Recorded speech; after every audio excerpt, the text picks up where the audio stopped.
কখনো ভেবেছো ইতিহাস যদি লুকোতে চায় সে কোথায় লুকায়?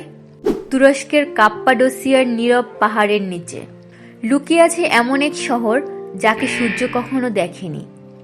1963 সাল, একজন মানুষ তার বাড়ির দেয়াল ভাঙছিল।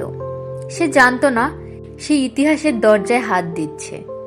দেয়াল ভাঙতেই দেখা গেল একটা অন্ধকার পথ।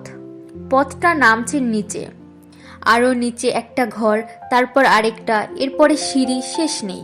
এভাবে পৃথিবী জানতে পারে ডেরিনকুইউ নামের শহরের কথা। এটা কোনো গুহা নয়, এটা একটা সম্পূর্ণ পরিকল্পিত শহর। 18 তলা মাটির নিচে ঘরবাড়ি আছে, রান্নাঘর আছে, স্কুল, উপাসনার জায়গা আছে, এমনকি শস্য রাখার ঘর, পশু রাখার জায়গা আছে। সবচেয়ে অবাক করা ব্যাপার হলো এই শহরে 20,000 মানুষ মাসের পর মাস আলো না দেখেই বেঁচে থাকতে পারত, কারণ বাতাস আসে মাটির অনেক উপর থেকে।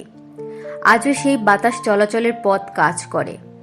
কিন্তু শহরটা খোলা ছিল না। প্রবেশপথে বসানো ছিল বিশাল গোল পাথরের দরজা। বাহির থেকে নয়, শুধু ভেতরের থেকে বন্ধ করা যেত। যারা ঢুকতো তারা লুকোতে আসতো। কার কাছ থেকে, তাই তো? ইতিহাস বলে, যখন ধর্মের কারণে মানুষ শিকার হচ্ছিল, যখন যুদ্ধ মানেই ছিল সব হারানো, তখন এই শহর মানুষকে বাঁচাতে শিখিয়েছিল।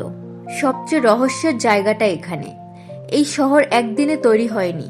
প্রজন্মের পর প্রজন্ম মাটি কেটে আরো নিচে নামতে থেকেছে, যেন তারা জানাতো উপরে থাকা পৃথিবী সবসময় নিরাপদ নয়। ডেরিনকুইউ আজও দেখা যায়, কিন্তু পুরোটা নয়।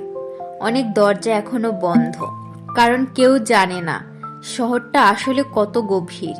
ইতিহাস সবসময় আকাশের দিক ওঠে না, কিছু ইতিহাস বাঁচে মাটির গভীরে।